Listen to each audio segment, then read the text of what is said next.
మన కంటికి కనపడకుండా వాతావరణంలోనే తిరుగుతూ ఉంటారు. అందున గంధర్వులు అని కొంతమంది భూమికి చాలా దగ్గరగా తిరుగుతారు అని భరతముని ఆ గంధర్వులు భూమి యొక్క వివరానికి చాలా దగ్గరలో తిరుగుతూ ఎప్పుడు ఆటలతో పాటలతో నృత్యాలతో ఉంటారు. దాన్నంతటినీ గమనించి గాంధర్వ వేదాన్ని తయారు చేశాడు. అదంతా కూడా సంగీత సంబంధమైన శాస్త్రం. అది ప్రత్యేకంగా గంధర్వుల యొక్క ఆటపాటలను చూసి తయారు చేసింది.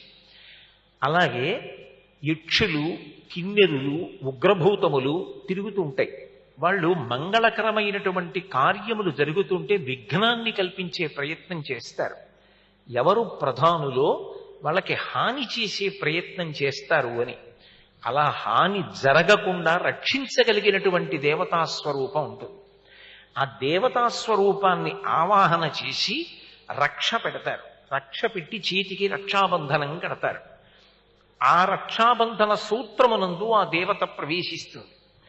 అంటే అక్కడ ఉన్నటువంటి పురోహిత మండలి తాము నేర్చుకున్నటువంటి వేద మంత్రముల ద్వారా భగవత్ శక్తిని ఆవాహన చేసి వధూవరులకు రక్ష కల్పిస్తారు. మంగళసూత్రములోనికి సర్వమంగళా దేవత ప్రవేశిస్తుంది. మంగళసూత్రమునకున్న గొప్పతనం ఏమిటంటే దానికి శౌచాశౌచములతో సంబంధం లేదు. అది తనంత తానుగా పరమ పవిత్రం. యజ్ఞోపవీతం నేను ఇవాళ ఒక అపవిత్ర కర్మ చేస్తున్నాను కాబట్టి ఇది నా ఒంటి మీద ఉండడానికి వీల్లేదు అని తీసేసి ఎప్పుడూ కూడా పక్కన పెట్టడం కుదరదు. యజ్ఞోపవీత ధారణం చేసినటువంటి వారు ఎవరు ఉంటారో వారు యజ్ఞోపవీతాన్ని తీయాలి అంటే ముందు కొత్త యజ్ఞోపవీతాన్ని వేసుకోవాలి. నూతన యజ్ఞోపవీత ధారణ చేస్తే కానీ జీర్ణ యజ్ఞోపవీత విసర్జనం చెయ్యరు కదా. ముందు నూతన యజ్ఞోపవీతం ధారణం చెయ్యాలి. అంతేకాని పాత యజ్ఞోపవీతం తీసేస్తానంటే కొంతసేపు యజ్ఞోపవీతం లేకుండా ఉండిపోతాడు. ఒకసారి యజ్ఞోపవీతం వేశారు అంటే కొత్తది వేసుకుని ఇది జీర్ణమైతే తరువాత తీయాలి. పురుషుడికి యజ్ఞోపవీతము ఎంత శక్తివంతమో స్త్రీకి మంగళసూత్రము అంత శక్తివంతం. పురుషుడు ఎలా యజ్ఞోపవీతం తీయడో స్త్రీ ఏ కారణము చేత కూడా మంగళసూత్రమును తీయదు. ఎందుకు తీయదు అంటే ఆ సర్వ మంగళాదేవతకి ఉండేటటువంటి గొప్పతనం ఏమి అంటే ఆమె శౌచాశౌచములను పరిగణనలోకి తీసుకోకుండా ఆ వధువుని కాపాడుతూ ఉంటుంది. ఆమె సుమంగళీత్వాన్ని, సువాసినీత్వాన్ని కాపాడుతుంది. నమ్ముకున్న వారికి నమ్ముకున్నంత. ఎందుచేత అంటే నిద్రపోయాడు అనుకోండి, అశౌచం వస్తుంది, మళ్ళీ స్నానం చెయ్యాలి. ఎందుకంటే నవరంధ్రముల నుంచి మలము ఊరుతుంది. మళ్ళీ స్నానం చేస్తే తప్ప పవిత్ర కర్మ చెయ్యడానికి యోగ్యత కలగదు. కాబట్టి స్నానం చేసి పవిత్ర కర్మకి బయలుదేరుతారు. నిద్రపోతున్నప్పుడు యజ్ఞోపవీతాన్ని తీయరు. మెడలో రుద్రాక్షతావళం ఉందనుకోండి, తీసేసి నిద్రపోతారు. యజ్ఞోపవీతాన్ని తీసేసి నిద్రపోవడం అన్న మాట ఉండదు. యజ్ఞోపవీతం పరమ పవిత్రమైన యజ్ఞోపవీతంతోటే నిద్రపోతారు. స్త్రీ మంగళసూత్రంతోటే నిద్రపోతుంది. అంతేగాని మంగళసూత్రాల్ని తీసేయడం అనేటటువంటి హేయమైన మాట ఈ జాతి యందు ఉండదు. మంగళసూత్రం అనేటటువంటిది అంత పరమ పవిత్రమైనటువంటి సూత్రము. అసలు వేళకాని వేళలో సువాసిని యొక్క మంగళసూత్రాన్ని పట్టుకోవడం కూడా సహించరు. అమ్మతనానికి ఉన్నటువంటి చాలా గొప్ప విశేషం ఏమిటంటే ఈ జాతిలో, ఈ జాతి సంస్కృతిలో ఏది చూడ్డానికైనా అంగీకరిస్తారేమో కానీ వేరొక సువాసిని మంగళసూత్రాన్ని ఇంకొకడు పట్టుకున్నాడా ఆమె ఎంత తప్పు చేసినదైనా సమాజం అంగీకరించదు. ముందు వదిలిపెట్టంటున్నది. మంగళసూత్రం జోలికెడితే ఒప్పుకోరు. కానీ నేను పుట్టినప్పుడు మా అమ్మ తన నెత్తురు పాలగా మార్చి స్తన్యము నుండి నాకు పాలిస్తూ ఉంటే తెలియక నేను మా అమ్మ మంగళసూత్రం నా చేత్తో పట్టుకుని గుంజుతూ పాలు తాగి ఉంటాను. నేనేమి, మీరైనా అంతే, ఎవరైనా అంతే. అయినా అమ్మతనం మాత్రం క్షమిస్తుంది. తెలిసి తెలియని వాడని పాలు తాగుతున్న గుండెల్ని కాల్తో తంతూ అమ్మ మంగళసూత్రాన్ని చేత్తో పట్టుకుంటే ఆ పిల్లవాడి చేయి జాగ్రత్తగా విప్పి ముద్దు పెట్టుకుంటుంది. గుండెల మీద తన్నిన కాలుని ముద్దు పెట్టుకుంటుంది అమ్మ. అది అమ్మతనానికి ఉన్న గొప్పతనం. కానీ పొరపాటున కూడా ఒక సువాసిని మంగళసూత్రం జోలికి ఎవరు వెళ్ళరు. ఆమె మంగళసూత్రాన్ని పట్టుకునే ప్రయత్నం చెయ్యరు. అసలు వేళ కాని వేళలో దీపాలు పెట్టిన తరువాత అటువంటి సన్నివేశములను చూడనే కూడదు. నేను ఎందుకన్నానో మీకు అర్థమై ఉంటుంది, అంతకన్నా నేను వివరణ చెయ్యక్కర్లేదు. కాబట్టి మంగళసూత్రం అనేటటువంటిది అంత గొప్పది. అయితే వివాహ వ్యవస్థలో ఉన్న గొప్పతనం ఏమిటంటే, ఏది స్వరంతో పలకాలో, ఏది అత్యంత ప్రధానమైనదో అటువంటిది వరుడు ఒకవేళ ఏ కారణం చేతనైనా స్వరంతో చెప్పలేకపోతాడేమోనని మంత్రశక్తిని శ్లోక రూపంలోకి ప్రవహింపచేస్తారు. శ్లోక రూపంలోకి తీసుకొచ్చారనుకోండి, దాన్ని విరిచి చిన్న చిన్న మాటలుగా చెప్పినా కూడా దోషము రాదు.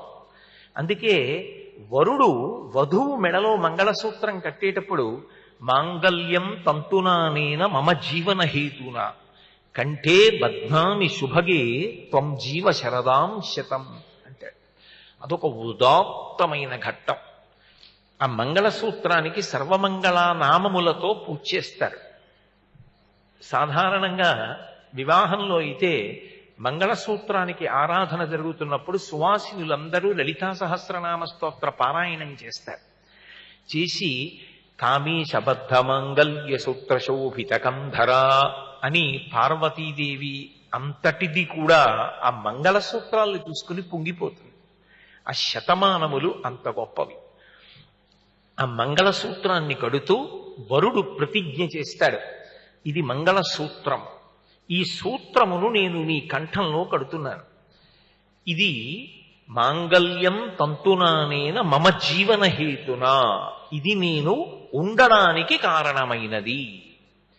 నేను ఉండడానికి కారణము ఏదో తెలుసా? మమ జీవన హేతునా, నేను ఉన్నాను అని అనిపించుకోవడానికి, నేను ఉండడానికి ఇది ఏ కారణము అంటే, ఇప్పుడు ఆలోచించండి, ఏ తల్లి కన్నదో ఆ తల్లి దగ్గర పురుషుడు ఈ మాట చెప్పలా, ఏ తండ్రి కన్నాడో ఆ తండ్రి దగ్గర ఈ మాట చెప్పలా, అన్నదమ్ములకు చెప్పలా, అక్క చెల్లెళ్లకు చెప్పలా.